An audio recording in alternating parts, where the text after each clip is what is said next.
Okay okay. நீங்க வரத நான் ஆதி கிட்ட சொல்லிடுறேன். இதுதான் ஓகே. இல்ல கேன்சல்லாம் பண்ண வேண்டாம். இத பாரு. இது யா கன்ஃபார்ம் பண்ணிடுங்க. என்ன பண்றீங்க? Thank you. என்னங்க கல்யாணத்துக்கு நாம ஸ்கெட்யூல் பண்ண எல்லாத்தையும் பக்காவா முடிச்சாச்சான்னு ரீசெக் பண்ணிக்கோங்க. பண்ணிட்டம்மா, எல்லாம் பெர்ஃபெக்ட்டா இருக்காதி. இன்ஸ்பெக்டர் கால் பண்றாரு. காயத்ரி கேஸ்ல ஏதாவது எவிடன்ஸ் கிடைச்சிருக்கும்னு நினைக்கிறேன். பேசு ஆதி. சொல்லுங்க இன்ஸ்பெக்டர்.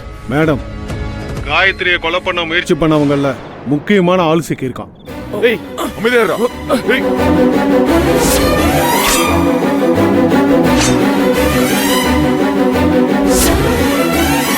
குட்.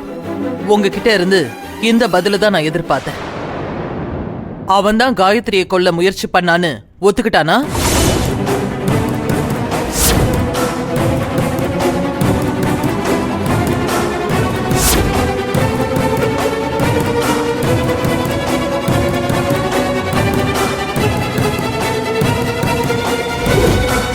சிசிடிவி ஆதாரத்தோட அடிப்படையில வச்சு பார்க்கும்போது இவன் தான் கன்ஃபார்மா தெரியுது.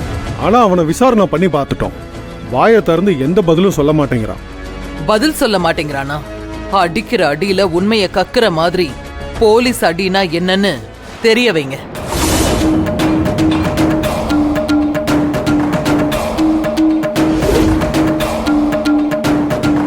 மிரட்டியும் பார்த்தாச்சு, அடிச்சும் பார்த்தாச்சு மேடம். பதிலே சொல்ல மாட்டேங்கிறான். செலியன் சாரும் காயத்ரியும் ஸ்டேஷனுக்கு வந்து அடையாளம் காட்டினாங்கன்னா அதுக்கப்புறம் அவன் பொய் சொல்லி தப்பவே முடியாது. இப்ப கொஞ்சம் வர முடியுமா மேடம்? இப்பவா? 1 minute. என்னங்க அக்யூஸ்ட பிடிச்சிட்டாங்க.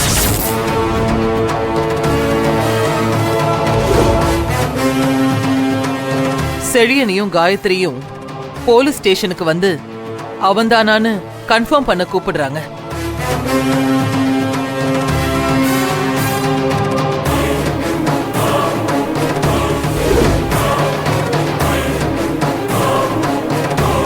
பியா ஏன் பயப்படுறான்? ஒருவேளை காயத்ரியை கொள்ள இவதான் முயற்சி பண்ணிருப்பாளோ? இருக்கும், வாய்ப்பு இருக்கு.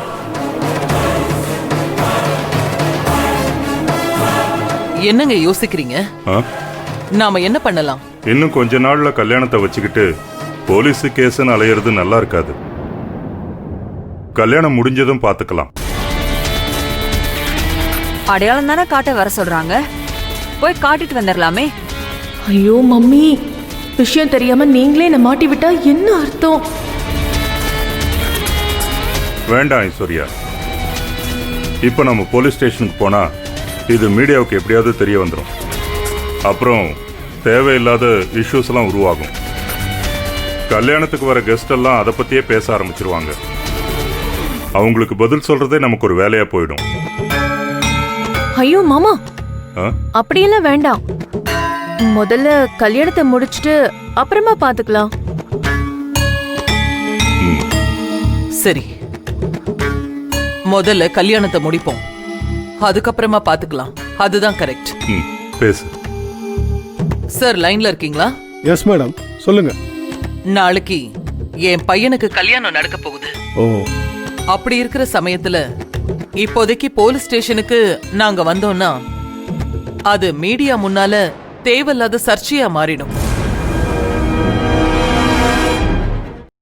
கல்யாணத்தை முடிச்சிட்டு மறுநாள் நாங்க அங்க வரோம். Okay madam, no issue. Thank you sir.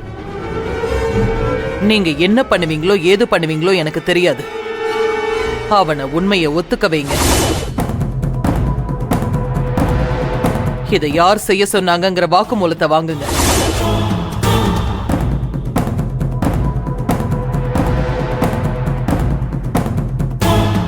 இன்னும் 3 பேர் எங்க இருக்காங்கன்னு கேட்டு ஒருத்தர் விடாம புடிங்க. சரிங்க மேடம், மத்தத நான் பாத்துக்கிறேன்.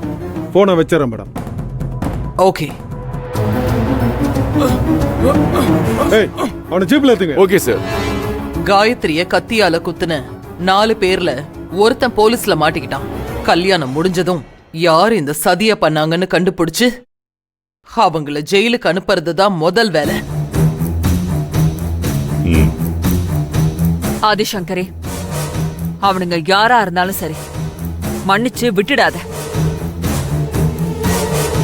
என்ன தைரியம் இருந்தா மாப்பிளைய கத்தியால குத்த போயிருப்பாங்க. இந்த சதிக்கு பின்னால யாரு இருக்காங்கன்னு கண்டுபிடிச்சே ஆகணும்.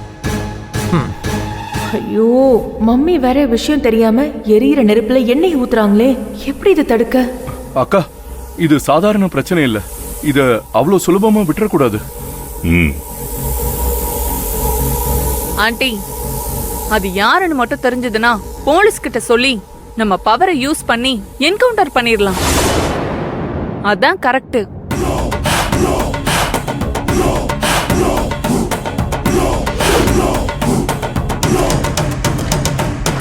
என்ன தியா, நீ எதுவுமே பேச மாட்டேங்கிற? ஆமாமா, நீ சொன்ன மாதிரியே யாரு காயத்ரிய கத்தியால குத்த சொன்னாங்களோ அவங்கள என்கவுண்டர் பண்ண சொல்லலாம். ஆனா அதுக்கு சட்டத்துல இடம் இல்லையேன்னு யோசிச்சுக்கிட்டு இருந்தேன். வேற ஒண்ணும் இல்ல. ஓ, என்கவுண்டர்ல போடணுமா இல்ல ஜெயிலுக்குள்ள தள்ளணுமான்னு நாளைக்கு கல்யாணம் முடிஞ்சதுக்கு அப்புறமா பேசிக்கலாம்.